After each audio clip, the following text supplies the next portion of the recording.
Jenalyn Constantino. Ayun ang pangalawa ko ni Pipito Malololodo TV. Ayun, kapalaw niya ako. Ayan.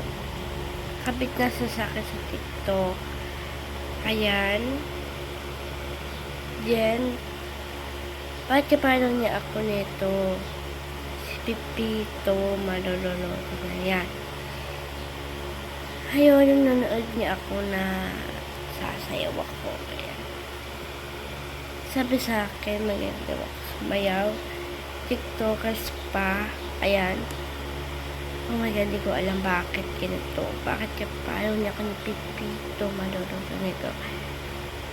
Di ko alam na siya pala ang papapalaw sa akin. Ayan name niya sa TikTok account.